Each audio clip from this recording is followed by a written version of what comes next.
Good afternoon, class. It is a wonderful day to learn so much about history. As you all know, we've been talking a lot about the civil rights movement, and it's so many different intricate levels, some that were taking place simultaneously, and it makes for a very, very, very interesting part of our history. So now we will talk about the rise and fall. I will show you a quick video. We are going to focus on Jim Crow and how Jim Crow laws came into place right after the 13th, 14th, and 15th Amendment pretty much freed slaves. The law said that they should have their rights. However, Jim Crow laws still made it very clear that black and white should be separate. Everyone, I will ask that you please pay close attention to the video that I'm about to show you. And today we will journey and learn about 3 specific Jim Crow laws and the impacts that they had on American society.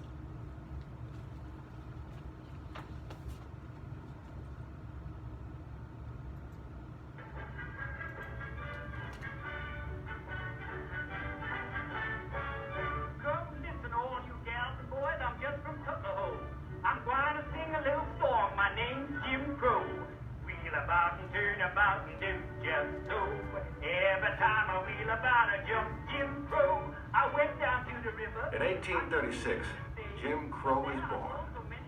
He begins his strange career as a malicious minstrel caricature of a black man, created by a white man to amuse white audiences. Jim Crow would come to symbolize one of the most tragic eras of race relations in American history, a time deeply rooted in promise and contradiction. 1865, 4 million Americans, slaves simply because they were born black, were now free. But in little over a decade, that promise was gone, replaced by a rigid system of laws designed to keep blacks from experiencing any of their newly achieved rights. It would be known as the era of Jim Crow, the American form of racial apartheid.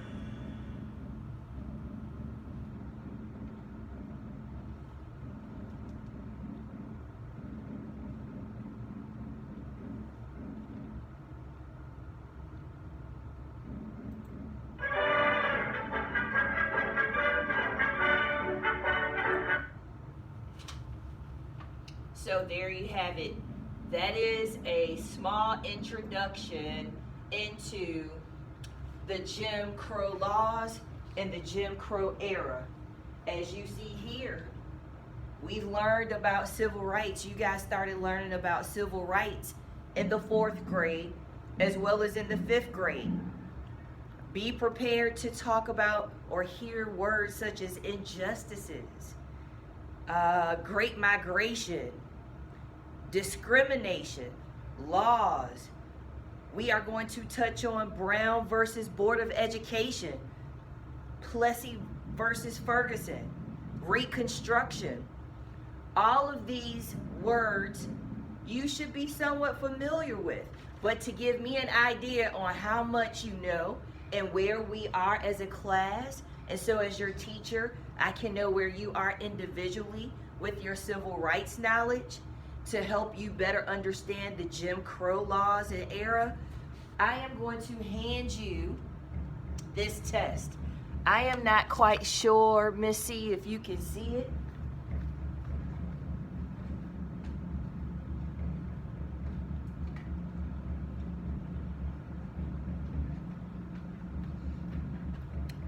But here is the Jim Crow era handout. And it has various questions. It is multiple choice.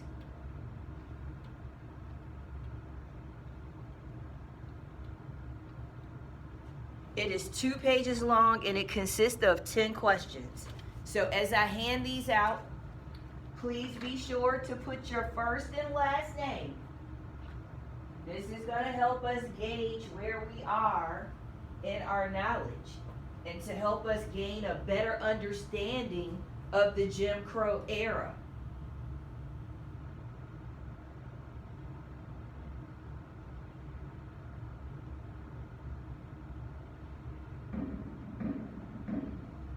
And understanding how life changed after the Civil War, I will be talking a lot about racial segregation, as you well know, the rise of Jim Crow, and other constraints faced by African Americans and other groups in the post-construction South.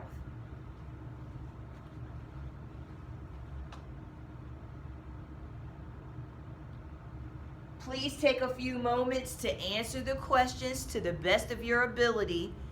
I just want to gauge where you are in your understanding.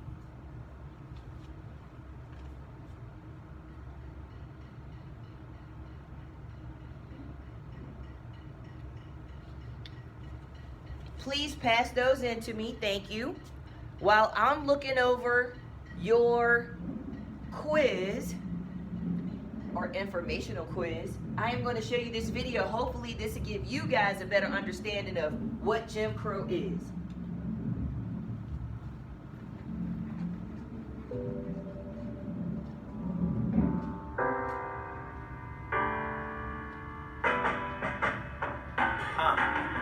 Race in America, a unique problem. Self-reflection is necessary for solving. How did we get here? Aren't we all equal? Does the legacy of slavery still impact people? We gotta think about how this country was built, to examine some attitudes that exist still. Racist attitudes over time evolved. They go back to what were known as Jim Crow laws, a wide-ranging set of laws and customs. They were written into law, and society enforced them. Separate schools, pools, and ticket booths, and interracial marriage was illegal too. Every part of daily life was restricted. For blacks in the South, the system was wicked. This was post-slavery and post-reconstruction. Protection for blacks was totally given up on. You see, some whites believed in fixed racial order, that whites were superior over all others, and if Jim Crow laws were broken, violence and lynchings were the repercussions. For instance, Emmett Till was then 14 years old. Reportedly, he looked at a white woman and whistled. This was 60 years ago. Not that long, and this Jim Crow mindset lingers on. You gotta look back to learn what it was will be. And listen, the past ain't always pretty. What you know about Jim Crow? It shows what American history is so simple. Gotta look back to learn what it was will be. And listen, the past ain't always pretty. What you know about Jim Crow? It shows what American history is so simple. So old Jim Crow settled over the South, and those with the means to do so got out. Thousands fled in a great migration, heading north to escape strict segregation. Others stayed and took major risks to fight Jim Crow and seek justice.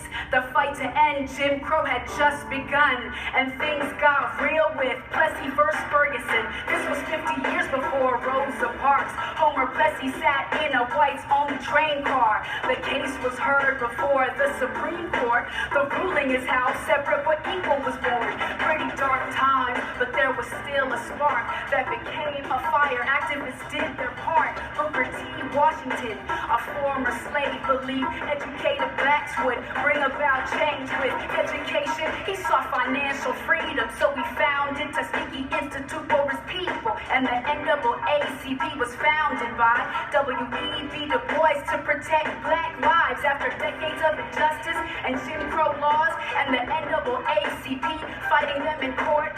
These things formed the perfect storm in '54. Brown risked the Board of Ed in the Supreme Court, and Thurgood Marshall successfully argued that separation was not equal. This ruling overturned Plessy Ferguson and ended laws that supported segregation. Jim Crow was no longer the law of the land, but it didn't disappear overnight. Understand? The fight for your rights is a fight for your life. So when the story is told, be on the right side. You gotta look back to learn what it was will be. And listen, the past ain't always pretty. What you know about Jim Crow? It shows why American history isn't so simple. Gotta look back to learn what it was will be. And listen, the past ain't always pretty. What you know about Jim Crow? It shows why American history isn't so simple. Gotta look back to learn what it was will be. And listen, the past ain't always pretty. What you know about Jim Crow? It shows why American history isn't so simple. And there you have it, ladies and gentlemen. Right now, I am passing out a handout that has a few questions. And it's for you to be able to take notes today.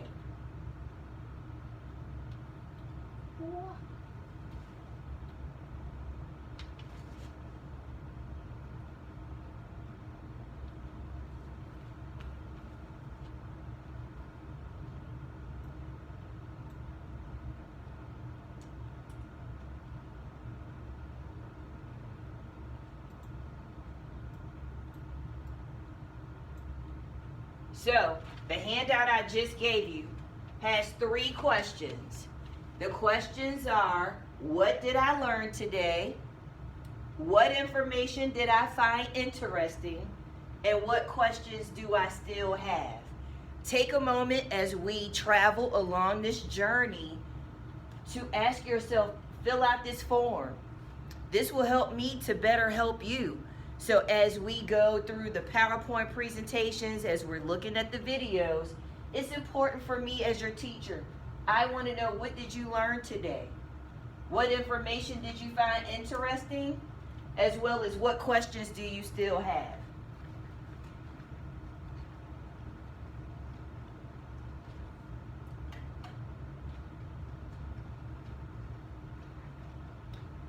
The teacher's assistant is finishing up the 10-question multiple choice, a little quiz that you had just for us to gauge where you are. Also, we're going to look at a PowerPoint presentation now.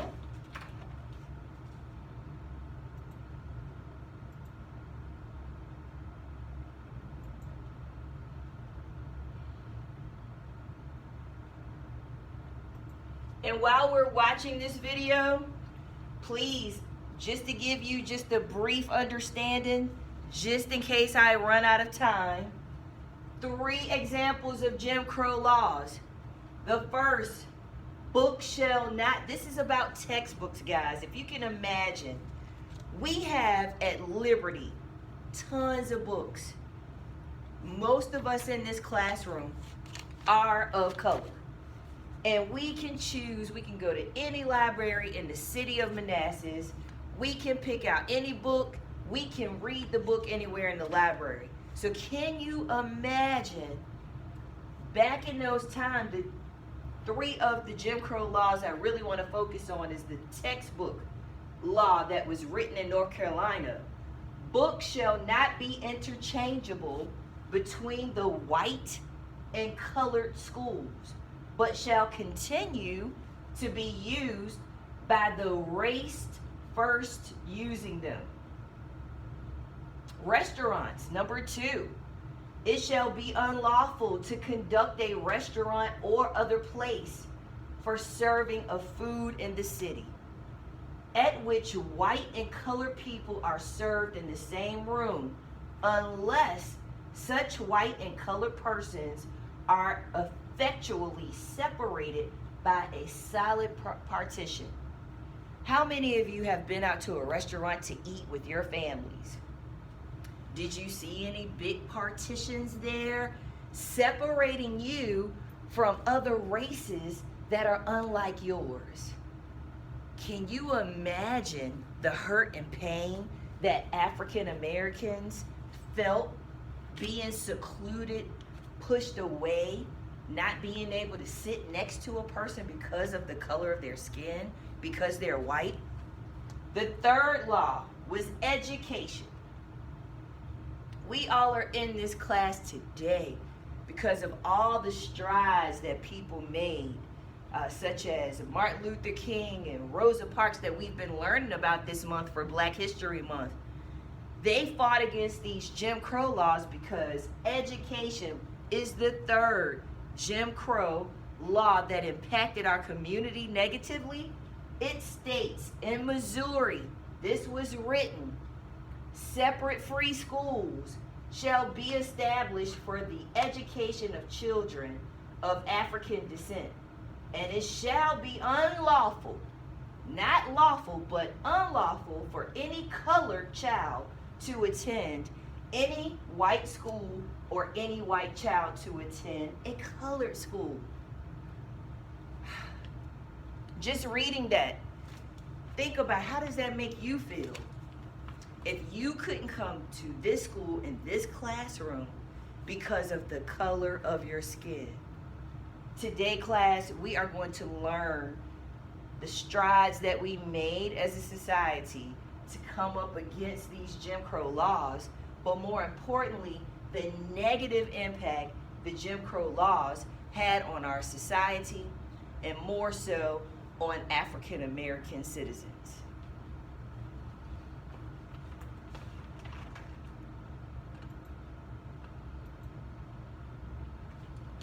The Civil Rights Movement, Part 1. We are going to discuss background information on Plessy versus Ferguson, the effects of segregation, the Civil Rights Movement, opposition to Plessy versus Ferguson, Brown versus the Board of Education, Montgomery bus boycott, Martin Luther King Jr., and the expansion of the NAACP.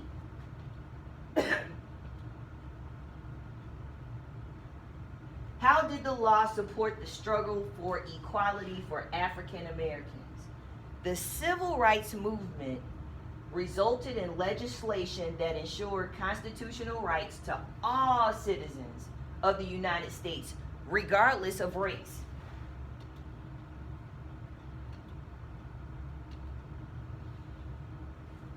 Background information. How did segregation become legal in the United States? The Supreme Court case Plessy versus Ferguson. We will discuss this in great detail, but because of time and I have to finish my video in 20 minutes, I am going to skim along. The Civil Rights Movement, documented. Here are different dates. 1954, Brown versus the Board of Education. 1956, the Montgomery boycott. The sit-in campaign for restaurants, places like in Richmond, there were different drugstores and different places that wouldn't allow Africa. They had sit-ins, stage sit-ins, where people refused to leave. This is the Civil Rights Movement documented from 1954 to 1968, when actually my brother was born and when Martin Luther King was assassinated. The effects of segregation we'll discuss. The opposition demonstrate picture after picture after picture after picture to give my students a great idea of what it was like to have a colored side of the bus and a white side of the bus.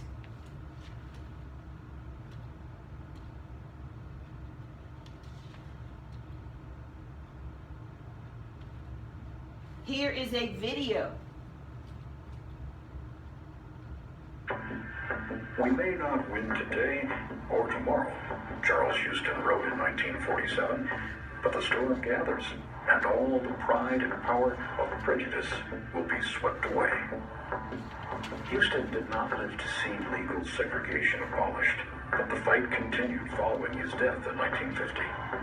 In fact, it was time to test the fun. Here I will break and do an open-ended question. What seems strange about this image?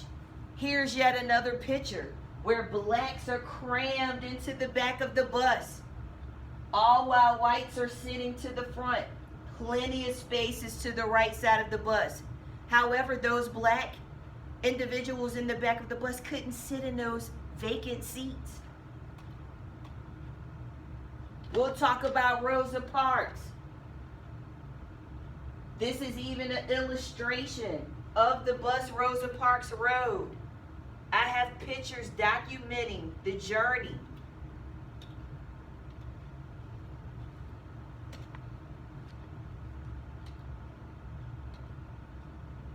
Martin Luther King, passive resistance against segregated facilities. And then I will love to show my students his Have a Dream speech. I am happy to join with you today in what will go down in history.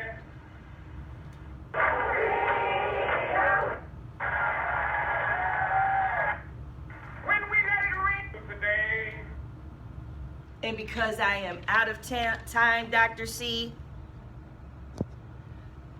I am out of time, Dr. C, so I really hope you appreciate my video and trying to cram in a 50-minute lesson in 20 minutes. Thank you so much. Be blessed. Have a wonderful day.